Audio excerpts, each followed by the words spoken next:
From the slums to the sky.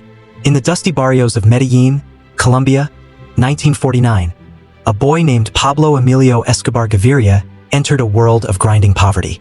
Born to a poor farmer father and a schoolteacher mother in the hillside shantytown of Rio Negro, young Pablo hawked newspapers and cigarettes on the streets to help feed his 7 siblings. Ambition burned early. By his teens, he was stealing tombstones from graveyards, sanding off inscriptions, and reselling them for profit.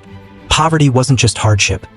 It was a forge, hardening a scrappy kid into a man who vowed never to be broke again. Plata o plomo, he'd later say, silver or lead. But those roots whispered promises of riches, no matter the cost. By his 20s, Escobar had graduated to car theft and smuggling. In the 1970s, as Colombia's marijuana trade boomed, he spotted the real prize: cocaine. White powder from Peru and Bolivia, refined in jungle labs, flown to Miami for dollars that flooded back like biblical rain. Escobar built his Medellin cartel from nothing, a network of pilots, chemists, sicarios, hitmen, and corrupt officials. He bought his first Cessna in 1976.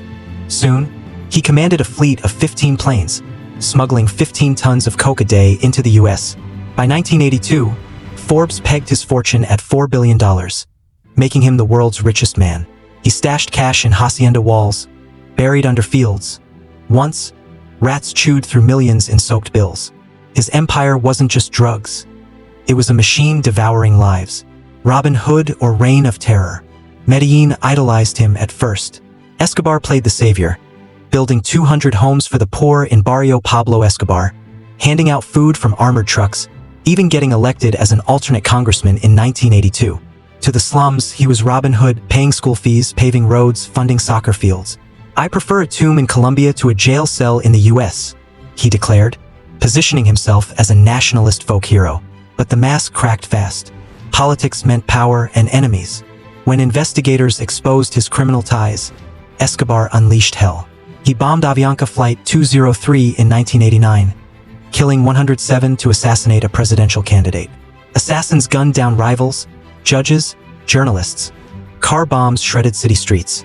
Over 500 police died in his war. Colombia bled. Murder rate soared to 381 per 100,000 in Medellin by 1991.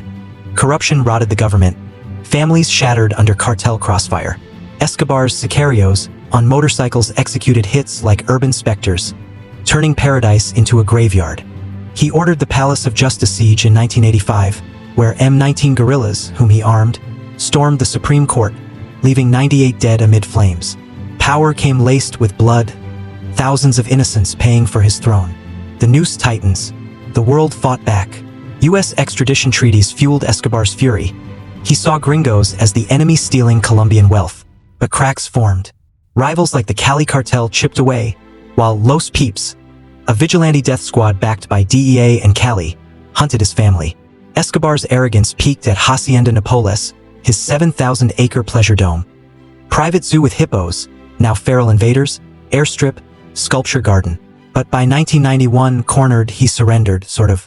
He built his own prison, La Catedral, a lavish fortress atop a mountain, complete with waterfall, disco, and soccer field. He ran his empire from there, ordering hits even on guards. Tension mounted.